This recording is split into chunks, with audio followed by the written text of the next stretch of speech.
Islam, Salam, peace. Once again, Chief Noble Bandele back again for another video. And today's video, we'll be dealing with going to court, and we'll be dealing with how to file a motion for discovery. Okay, now, first thing you're going to be thinking as a Moor and the sovereign movement is that, why am I talking about a motion? Well, the thing about it is you can file a motion or a writ. A lot of times when you're in a lower court, particularly a municipal court, and you're trying to deal with that, it's better off to just to file a motion, because the writ tends to be used for higher courts. So when you're dealing with like writs of mandamus or even a writ of habeas corpus, you're dealing with other courts. But these smaller courts tend to be able to use motions. And the fact that anytime that you are entering into the court or dealing with the court, you're basically falling into their jurisdiction and their laws.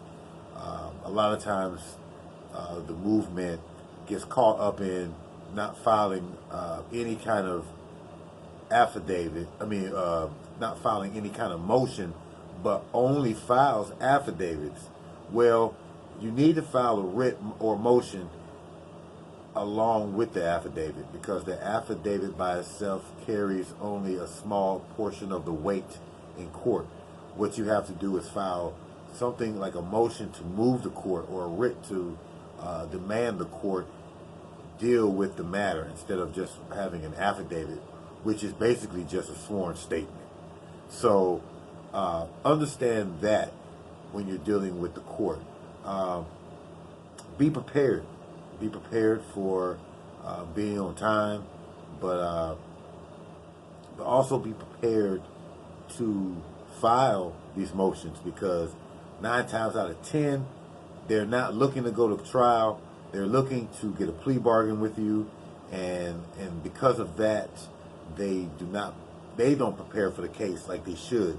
So it's very important for you to stay on top of what's going on with your case. Always look up whatever. If you get a ticket, look up the code. So for example, if you have an ordinance or a code in your state, look up that code. I found that many times people who are into law or sovereign, that they dealing with the sovereign principles, but they haven't even looked at the fundamental principle of looking at what the code is, because they feel like they're not anything to do with the code. Understand that the codes are basically backdoors, and they are part of common law, even though it's statutory, but it does have a part to play in common law. It still basically deals in common law. So when you look at the statutory laws, or when you look at these codes, if you read in them, they're telling you the same thing that would be a common law in a sense. But you got to read the code to understand that. And then you need to read the code to make sure that what happened, or what they said that you did, actually fits the code, or the elements of the code. Remember that, that you got the elements of the code. So be aware of those things. Dealing in court also, make sure that you file your documents in a timely manner. That's another issue that I think a lot of times is not fully addressed when you're dealing with sovereign issues, that it's not necessarily what you have that is fundamental to the case, but how you file it in a timely manner. Because for example, filing motions like a motion for discovery here in Ohio, you need to have it in at least 7 days before trial. Okay, so if you get it in anytime after 7 days, the judge does not have to really even rule on the matter. He can disregard it if wanted to be, because it's been time barred because of the negligence. So you got to remember that it's not what you say per se. It's really about the rule that you're applying. So also remember when you're dealing with the court, what rules are you dealing with? Are you dealing with criminal rule? Are you dealing with civil rules? Are you dealing with rules of evidence? You're dealing with traffic rules. So what rules are you dealing with, and that you have to play by those rules? If you do not, then that's another way that they will try to dismiss what you're doing. So understand those things.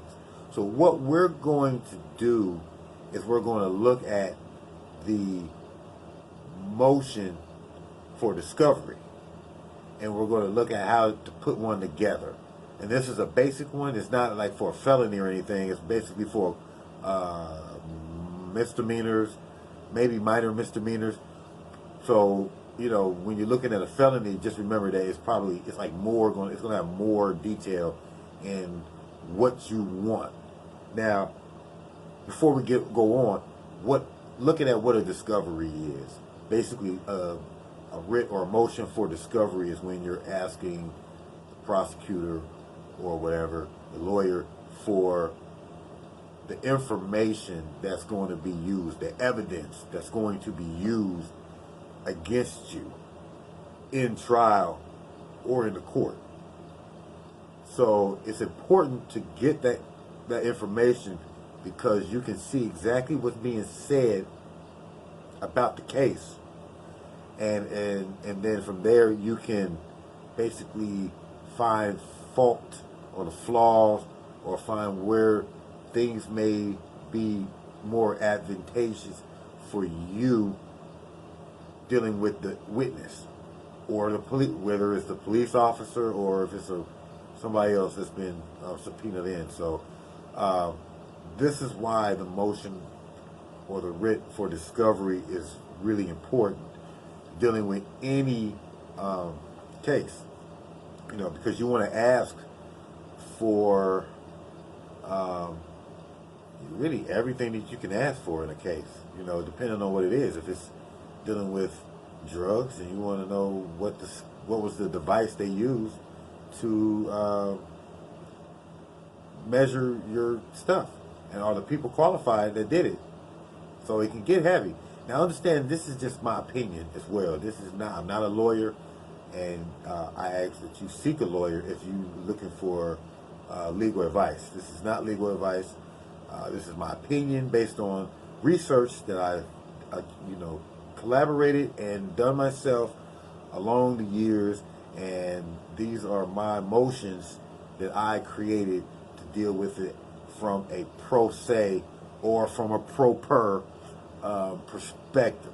Okay, this goal is to show, I guess, to put some of the sovereign ideas into a way that can be communicated to the court, where it's not so far-fetched or too, archaic or, basically antiquated sometimes. A lot of times the sovereign information is antiquated information, is not being, the language even in itself is not what's even being used anymore in court. We all understand that it's not a real court per se. More of a corporate court, but nonetheless, you're still in there, and you got to learn how to deal with it. And sometimes when the sovereign stuff is not quite there, then you need to have something that's going to help get attention to the judge or the prosecutor. So without further ado, let's look at the motion for discovery and go over it and break it down. All right, this is the cover page to the motion for discovery. Not all courts need it, but there are a lot of courts that do once you have a cover page. So basically you have your name, your address, phone number. You're going to have what kind of motion it is, and you're going to have what's in the motion. Okay, basically that's all you'll have on that, and it's filed.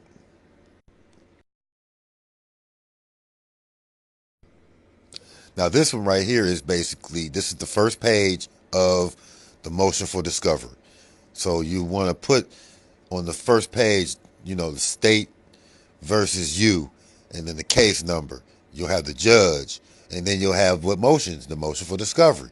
And this one also has the memorandum of in support.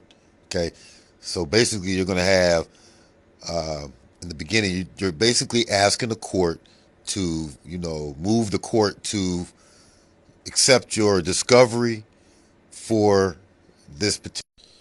You'll definitely need to know criminal rules of procedure to put the right rules of procedure. This one is 16B, so that's basically starting off the motion. Notice that I have special appearance and not just regular appearing. Also, make sure that you use the proper criminal rule to the particular motion that is being filed. Now, in the discovery, what's being asked for on this page is you're asking for a lot of things. So you're saying now that you want a copy, of the police officers' traffic citation, including all photographs, police report, video, and recording. And then you're asking for requesting a copy of the book log that the officer used that day. And you're also asking for the KDT, MDT, which is basically what is used when you on the chatterbox. So this is basically when they get on the walkie-talkie and they're talking. You want that information as well. You want a complete copy of any statements that was made by anybody, any witnesses, or anything else otherwise. Number 4 is asking police officer psychological assessment test, which is what they take at the academy. You want to see what they're made of. And then the last one was to inspect all of the devices that were used to analyze the substance of marijuana. This is the affidavit of fact. A lot of times when we file affidavits, you want to put an affidavit with the motion. You don't want to leave the affidavit by itself. This one is a simple affidavit, but you want to get it more elaborate, which on the second motion we'll talk about more of the affidavit of fact, and it'll be more maybe elaborate. But this one is just an affidavit stating that everything in this is correct or true to your knowledge. Okay, so you want to have an affidavit of fact just to prove that what you're doing, especially as a pro se litigant, that everything is true to the best of your knowledge.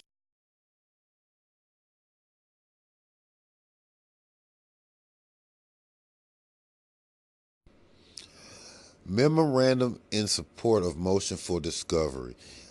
This one is a simple one, but basically your memorandum is going to be your discussion. It's going to be where you put your argument and whatnot about why you think this motion should be granted.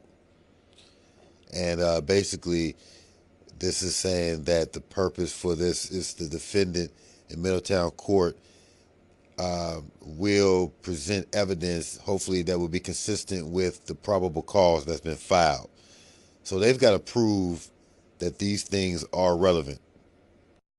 Because this one is for a traffic and a minor misdemeanor, it is not very elaborate. However, in the motion for suppress or motion to suppress, you'll see a more elaborate one dealing with the facts and what happened in the actual incident. And anytime you file a motion or any type of writ, you want to service the prosecutor and the judge, because you want them to both have the information. You'll need to put down that you served it to the prosecutor and the judge and the address. After watching or checking out the motion, I hope that you have got more understanding in how things are, how to apply it, and how to even push some of the sovereign understanding into the motion. into the affidavits so that you still intact and still are expressing what you're trying to say without sounding, you know, kind of over the top. You know what I mean? So, if you need assistance, you know, give us a call. Please subscribe, like the video, and check out our websites and become a member and correct your status by becoming a member of a society. So that's pretty much all for this video. We'll get into the next video as this case progresses. All right? Peace. Tuta Nana.